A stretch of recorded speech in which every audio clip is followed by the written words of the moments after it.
Hey everyone, my name is Nick. I am an accounting graduate. I am creating this video and this channel in general because I've learned a good amount of things throughout my undergraduate and graduate career that I want to be able to help out future accounting students or current accounting students. And I want to be able to teach things that I wish I knew when I was an accounting student so my life could have been easier. If I could help at least one student learn one thing, then this channel will successfully complete its goal.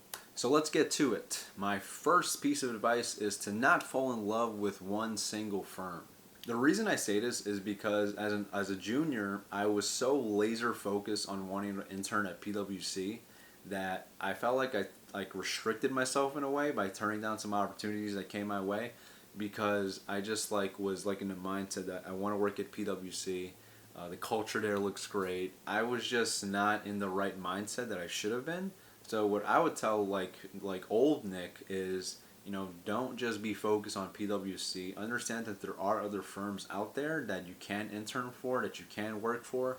You should be open to interviewing, to interning at all these other companies because a lot of companies are looking for accounting students. And also, don't just limit yourself to working at a big four firm. There is RSM, BDO, Crow, BKD. I know it's not the hottest thing compared to a big four firm to some people, but if it's something that you seem to it aligns with your values, it aligns with the kind of culture you want to work at, then go for it. My second piece of advice is to understand your class standing. You're technically a freshman for 2 years if you're doing the 5-year track to be a CPA. The reason you want to understand the fact that you're a freshman for 2 years is because you're going to be able to market yourself better when it comes to opportunities that may come your way, whether it be at a networking event or a career fair. Keep in mind as to what exactly you're telling people you are when it comes to your class standing. I personally, when I go to networking events, or when I did go to networking events, I would tell people what exactly I am in terms of the 5-year track, because they're under the assumption, or they should be under the assumption,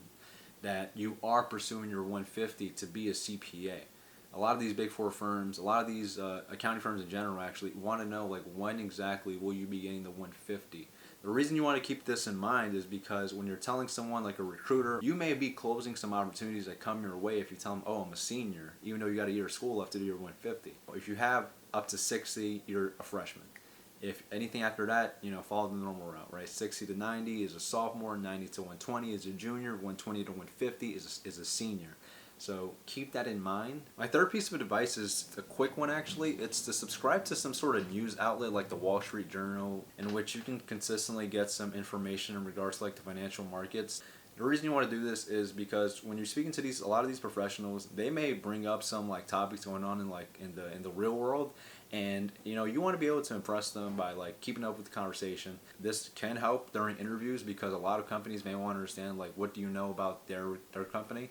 For example, when I interviewed with JP Morgan, they asked me, oh, what have you read recently about JP Morgan? And you want to be able to tell a good amount of detail when it comes to that kind of question. Read one article a day. You don't need to know everything that's happening in this world because there's so many things happening right now. But at least try to understand what's going on in the markets.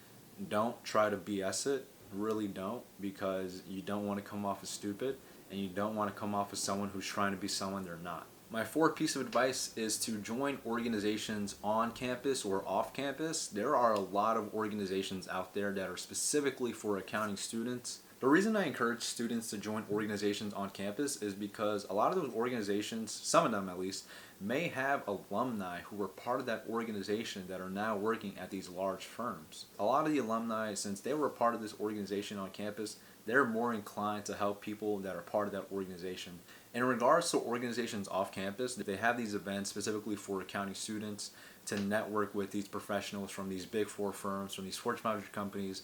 They have leadership retreats and things like that. So, the more of those you go to, the larger your network will grow, and you just never know what opportunities can come your way. My last piece of advice is to understand that you are not limited to just tax or audit. I know a lot of accounting students, even myself included, that were so hooked on doing one or the other, and I just basically want to get this message across that just because you're an accounting major does not mean you need to do accounting itself. I know a lot of accounting majors who are now in investment banking or even consulting.